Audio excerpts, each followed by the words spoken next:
Herkese merhaba. Uzun zamandır doğada bir kamp videosu yapmıyorduk ve mükemmel bir şelalenin önüne geldik.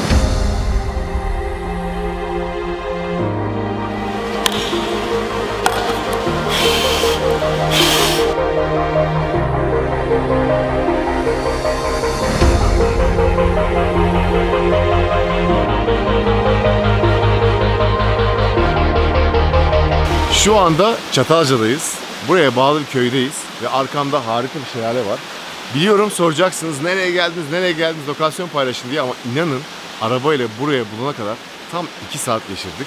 Ve eşyaları 1 kilometre ileride bıraktık. Harun'la beraber şu an eşyaları böyle taşıdık. Ve bu gece kalacağımız yer bu şelalenin önündeki çakıl taşların üzerinde düzlük bir alan. Arkamızda bulunan duvar sanki 5 yıldızlı bir oteli andıran bir dekor gibi. Ve şelalenin bağlandığı dere baraja kadar gidiyor ve akıyor. İnanılmaz bir su sesi, harika kuşların sesleri. Gerçekten burayı bulmak kolay olmadı ama şu an kendimi Türkiye'de değil Amazon ormanlarında hissediyorum.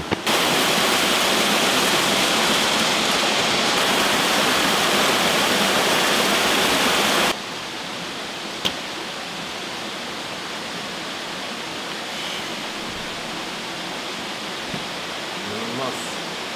Buraya geldiğin zaman burası daha güzel. Nedir ya? Evet, Harun daha demin bana yukarıdan eşyaları attı. Ben de güzel yerleştirdim eşyalarımızı.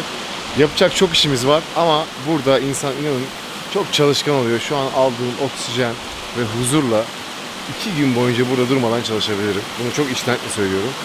Ve inanın yukarıdan burası çok güzel gözüküyordu. Heyecanlandık ama aşağı indiğim ve buraya ayağımı bastığım, şelaleyi karşıma aldığım anda sanki burası özel bir odaymış gibi hissettim ve gerçekten süper bir yer burası. Yapacaklarımızı anlatıyorum. 2 tane çadırımız var. Harun'la beraber çadırlarımızı kuracağız. Ve tabii ki kamp ateşimizi yakacağız. Ateş çok önemli. Çünkü ateşin etrafında sohbet bir başka oluyor. Yemeğimizi yapıyoruz, ısınıyoruz. Ateş bizim için çok önemli. Ayrıca birçok eşya getirdik. Onları derede suya yatırıp buzdolabı niteliğinde bir güzel soğutacağız. Yemeklerimizi koruyacağız.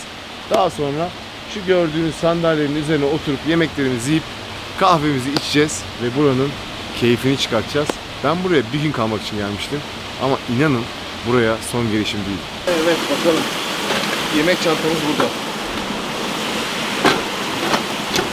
Evet, bunun içinde testeremiz var. Böyle güzel tenceremiz var. Bir de gelmeden önce çocuklar gibi sipariş verdim. Şöyle yeni bir tencere seti aldım kendime. Ve tabii ki bir çaydanlık. Çünkü ateşin üzerinde çay yapmadan olmaz. Çok böyle internetten biraz daha küçük gözüküyor ama gayet hoş bir kişilik. Tabaklarımız var. Kupsamız var. Ve biraz da konforlu olsun diye özel bir yatak aldım. Çakılların üzerinde yatmak biraz zor, o yüzden bu yatağı da şişiririm diye düşünüyorum. Evet, gelelim ikinci çantamıza. Geçen kampta unutmuştum, çok üzülmüştüm. Bu sefer unutmadım. Kesme tahtası hayat kurtarıyor. Tabii ki baltamız. Çünkü birazdan ateşi yakmak için odunları keseceğiz. Yedek pantolon aldım akşam üşürsem diye. İçliğimizi aldık. Yalnız sweatshirt'ümüzü ve polarımızı unutmuşuz. Dua ediyorum bu akşam çok soğuk olmaz burası. Olursa da artık Harun'la paylaşırız. Ve geçen kampta yine unutup üzüldüğüm bir ekipman, eldiven. Bu kamp işi şöyle arkadaşlar. Her kampa gittiğinizde bir şey unutuyorsunuz ve çok tecrübeleniyorsunuz. Diyorsunuz bir daha bunu unutmayacağım. Sonra geçen kampta unuttuklarınızı unutmuyorsunuz. Ama o kamp için başka bir şey unutuyorsunuz. Mesela ben bu sefer bu dereye girmek için Crocs'larımı getirmedim. Ama bir dahaki kampta Crocs'ları unutmayacağım. Çünkü her kamp bir şey öğreniyoruz. Ve olmazsa olmaz bıçaklarımız. Bu bıçakları birazdan belimize takacağız. Ve kullanmaya başlayacağız. Işığımız, fenerimiz ve gözlüğümüz de kaybolmasın diye gözlüğümü de çantama koyuyorum ve çalışmaya başlıyorum.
testere ile ilgili yeni bir teknik öğrendim internetten. Bazı böyle büyük odun parçalarında daha da kolay oluyor. Şöyle ufak bir tane odun seçiyorum kendime. Normalde biliyorsunuz testereyi oduna karşı hareket ettiriyorum. Ama büyük odunlarda bazen çok zor oluyor bu. O yüzden testereyi yere koyuyorum. Odunu yere koyuyorum. Odunun üzerine basıyorum. Testereyi sabitlemek için. Biraz daha uzun bir şey alalım, bir dakika. Uzun boylu odunu yere koydum. Odunun üzerine basıyorum. Testereyi sabitliyorum. Tamam. Şimdi elime bir tane odun alıyorum. Testere sabit.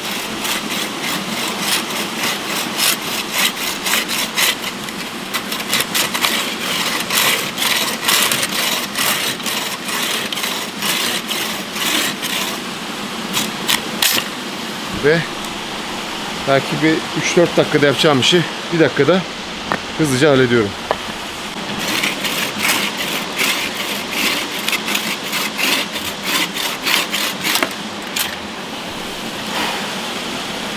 Evet. Evet, odunların bazılarını kestik. Biraz daha odun keseceğiz. Ama çöplerimizi toplayalım. Önemli olan şu anda en zor iş çadır. O yüzden üşenmiyor değilim. Çadırımızı kurduktan sonra rahatlayacağım. Hava kararmadan çadırı kuralım. Zaten gerisi kolay. Gerisini yaparız.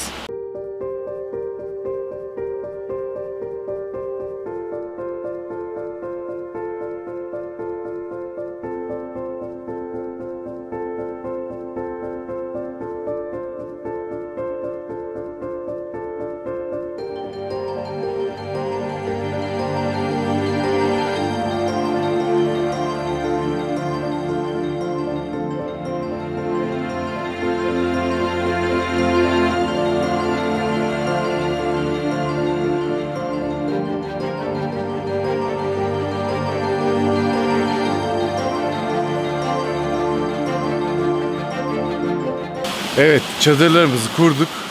Şimdi çok acıktık. Artık ateşimizi yakma ve yemek yeme zamanı. Bak sana ne sürprizim var. Buzları koydum. Altlarında etlerimiz var. Bunları Ataşehir'den aldım, Polonez'den. Bak üzerinde proteini bile yazıyor. Görüyor musun? Spora başladın ya. Sana özel. Buraya da içeceklerimizi koyarız. Ne yapalım bu akşam? Küşlememiz var. Kuşbaşımız var. Yani hem kamerada iyi olman hem de tabii yemek konusunda da iyi olman benim için büyük avantaj.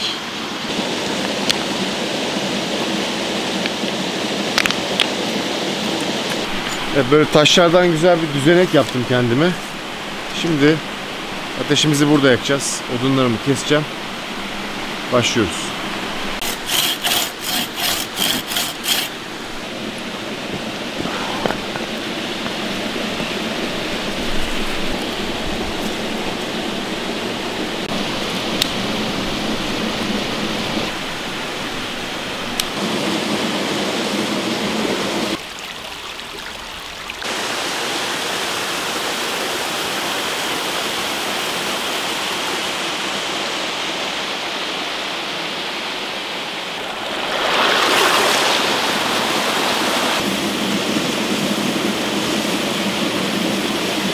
Arkadaşlar bayağı bir zaman harcadık çünkü dere kenarındayız ve ıslak zemin olduğu için kuru odun bulmakta çok zorlandık. Ateşi herhalde bir 5 kere falan yakıp tekrar söndürdük ne yazık ki. Ama sonunda ateşimizi yaktık. Şimdi yemeğimizi yapmaya hazırız. Çaydanlığımızı da ateşin yanına koyduk. Arkadan da duyduğunuz gibi acayip bir dere sesi var. Hava yavaş yavaş kararıyor. O yüzden ateş bizim için çok önemli. Buradaki yemeğimizi, sohbetimizi, ısınmamızı sağlayacak yegane şey ateşimiz. Hatta ben ateş yanmazsa ne yapalım dedim Harun'a. Harun da direkt gideriz dedi. Yani ateş o kadar önemli bir şey. Yemeğimizi yedikten sonra burada sakince oturacağız. Yani şunu herhalde birkaç saattir yapmaya çalışıyoruz. Normal hayatta eminim Harun'un da öyledir. Benim de düşündüğüm birçok dert tasa mı diyeyim artık birçok şey var. Ona ne oldu, buna ne oldu, bunu arayacaktım, şunu soracaktım. Ya inanın burada şu an hayatımı unuttum. Tek düşündüğüm şey tabiri caizse hayatta kalmak, ateşimi yakmak. Çünkü ateş yapamazsam eğer yemeğimi yiyemeyeceğim. Tabii ki araba çok uzakta değil. Aslında yerleşim yerine gitmek için çok da uzakta değiliz. Arabaya yürüyüp yerleşim yerine gidebiliriz. Ama biz bugün buraya geldik ve bir şekilde burada işimizi halledip yemeğimizi yiyip buranın keyfine varmak istiyoruz. İnsan hayatta kalmaya çalıştığı zamanlarda aslında hayattaki birçok derdi tasayı unutuyor. O yüzden sizlere de bu kadar ucuz, bu kadar konforlu bir aktivite yapmanızı öneriyorum. Ben açıkçası çok geç yaşlara kadar çok ara ara yaptım, çok sık yapmadım. Ama bu yaşımdan sonra hayatımdaki en büyük hedefim farklı yerler görüp, gezip bu şekilde kamplar yapmak. Çünkü şu an etrafımda olan biteni görseniz emin olun, daha önce de söylediğim gibi en lüks otele bile gitseniz şu an şu dekoru, suyun akışını yapay bir havuzla veremezsiniz. Bu dekoru bence bir insan inşa edemez. Ya da bu çakıl taşların üzerindeki bu çadırın sabah kalktığım ve o kapıyı açtığım zaman bana verdiği görüntüyü bence hiçbir manzara bana veremez. Ama bunu yaşamanız için de birazcık konfor zonundan çıkmanız gerekiyor.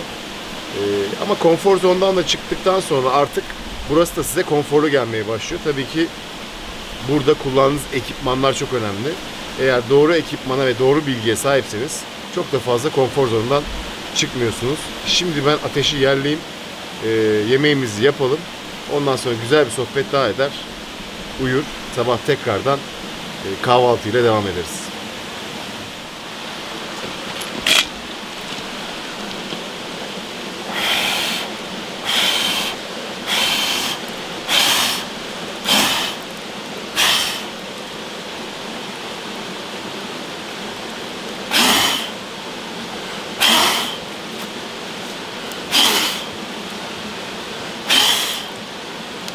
Çaydanlığın altını yaktım. Evet. Gördüğünüz gibi hava karardı. Hala yemeği yapmaya çalışıyoruz. Bunun sebebini tabii ki anlatacağım. Daha demin çok gür bir ateş yaktık. Ben bayağı bir üfledim böyle. Yarım saat nefes harcadım. Harun da şu yukarıdaki suyu ateşin üzerine döktü. Ama normalde böyle şeyleri ben yapıyorum. Harun becerikli, ben beceriksizim. O yüzden ona bir şey diyemiyorum. Güldük, eğlendik. Şimdi ikinci ateşimizi yaktık. Ve mantarlarımızı pişiriyoruz. Açlıktan da ölüyoruz. Ama ne hikmetse ben hala bütün bu olan aksiliklerden ve yaşadığımız her şeyden dolayı keyif alıyorum. Bu da herhalde doğanın bize esprisi diyorum. O yüzden hiçbir şeye canımızı sıkmıyoruz burada.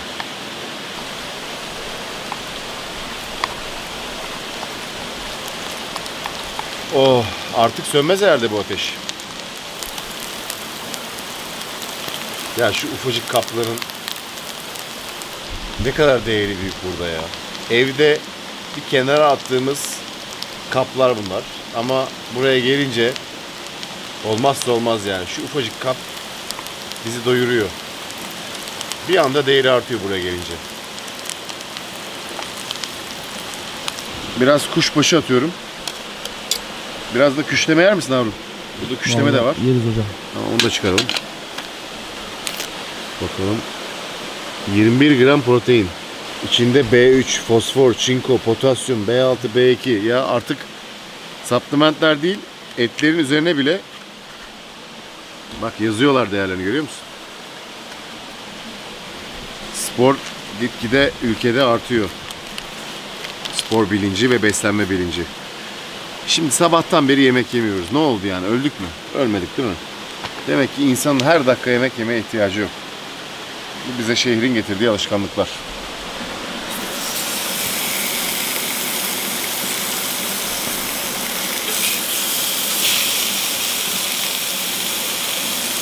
Oo. Şöyle. Havayı kararttık. Yemeğimiz olmak üzere. Ama zaman burada çok güzel geçiyor. Sanki böyle dünyadan kopmuş gibi hissediyorum kendimi. Ne yalan söyleyeyim, yarın işlerim var. Şehre geçeceğim. Yani bunun için çok mutlu değilim. Hazır çadırımızı kurmuşuz, ateşimizi yakmışız. Aslında burada birkaç gün kalınırmış. Burası o kadar güzel bir gün. Ama Harun'dan söz aldım. Çok güzel yerler biliyor da. O yüzden bundan sonra böyle güzel yerleri keşfedip sizlere de göstereceğiz. Başardık arkadaşlar. Yemeğimizi yiyoruz. Karnımızı doyurduk. Ateşimiz yanıyor. Bir şey olmaz bize.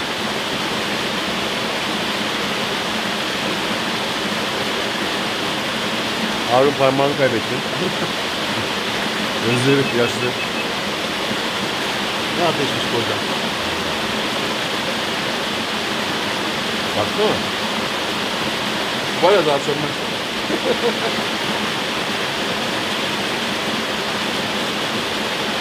Güzel gözümüzü yaktık yalnız bugün. Bayağı bir ateşle uğraştık ama sonunda sönmeyen bir ateşimiz var. Saat şu anda 10'a çeyrek var. Zaman yavaş akıyor ama keyifli akıyor. Tabii ki normal hayatımızda televizyon, elektronik aletler, telefonumuz, internet, bunlar zamanın çok hızlı akmasını ve anları kaçırmamızı sağlıyor. Burada her anı yaşıyorsun. Ateşi yakmaya çalışıyorsun, odun topluyorsun, yemek yapıyorsun. Hep andasın. Aslında o yüzden de kamp yapmak, doğada olmak insanlara meditasyon gibi geliyor. Çünkü meditasyonun bence sadece sakin kalmakla ilgisi yok. Meditasyon herhangi bir spor yaparken, kamp yaparken, bir şeyle uğraşırken anda kalmak, sakin kalmak ve o anın tadını çıkartmaktır. Ben de her doğaya geldiğimde gerçekten anı yaşıyorum ve başka hiçbir şey düşünmüyorum. Bu geceyi böyle güzel bir ateş eşliğinde çayımızı yaparak bitiriyoruz. Birazdan uyku tulumlarımıza gireceğiz ve sabah harika bir kahvaltı yapacağız. Görüşürüz.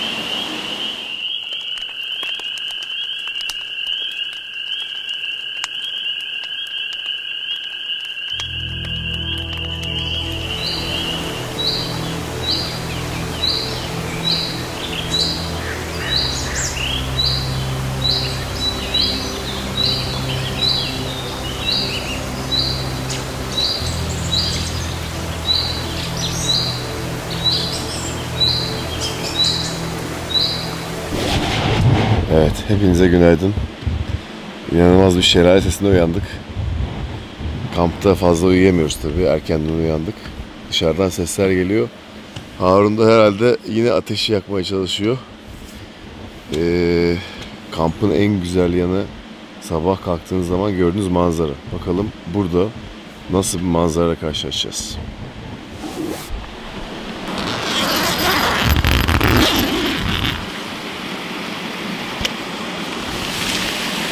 Oo, çok güzel.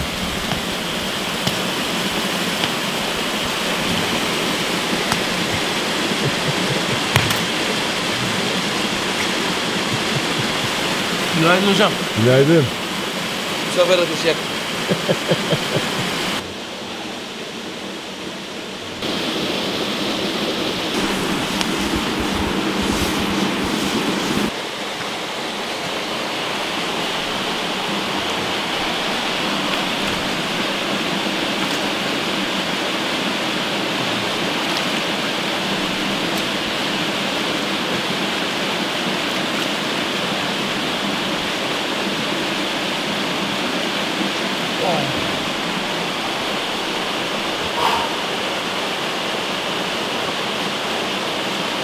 Dün geldiğimizde burası gerçekten çok güzel bir yerdi.